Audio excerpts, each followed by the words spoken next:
Yikes, what a week. Ha, I'm not going to lie, I was a little nervous in the beginning there. But, Friday closed really bullish. I like that. So let's take a look at the Dow here. Whew, look at that day on Friday. This chart does not look bad at all. I don't know what is up with all this bearish sentiment out there. I know it makes a lot of sense fundamentally, but, these charts are just not looking bad at all, especially this Dow. Look, you got a higher high here, and then you got a test of the 200-day moving average, and now we're moving up, and look at that candle on Friday. Woo! So that brings me back to the SPX over the VIX. Look at this. I think we're really going to invert on Friday the 13th here. Maybe make a double top. Every 3 months we've been making these spikes down, a pretty regular cycle. I think we're going to invert this cycle, and then we're going to come back down and test a level down here, and it'll be a higher low, and then I think it's off to the races. So that higher low, I'd be looking for that in March.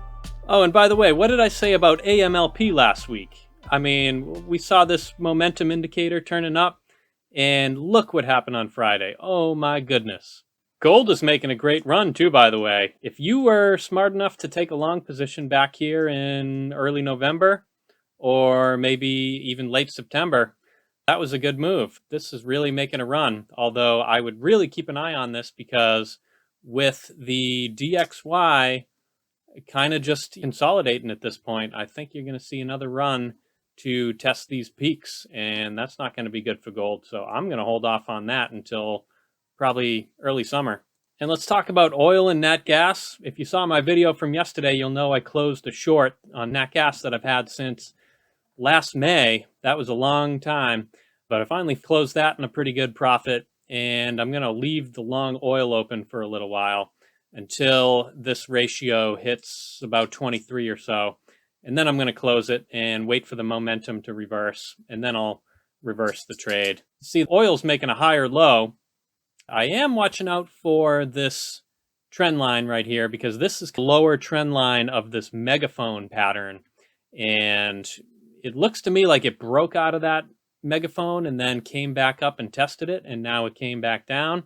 So I don't know, I'm going to keep an eye on that too because there could be some more downside in oil as well. And last but not least, Bitcoin just doing nothing, a whole lot of nothing. It's just been a chop sideways since November. You got bad news coming out here and there, and it's not really doing anything to the price. This market is just exhausted. People aren't interested in buying it much anymore. The people who are holding it are not interested in selling it. So it's just probably a great time just to accumulate Bitcoin for the long term. Okay, so to wrap it up, let's take a look at the quarterly forecast. So Friday being January 6th, and the Dow closed up 1.5%. That brings us right here, right at the least bullish of the models. So hopefully we'll see some more bullish price action next week. But if we continue to follow this light brown model here, then I think we're probably looking at a top late next week, and then all downhill until end of February.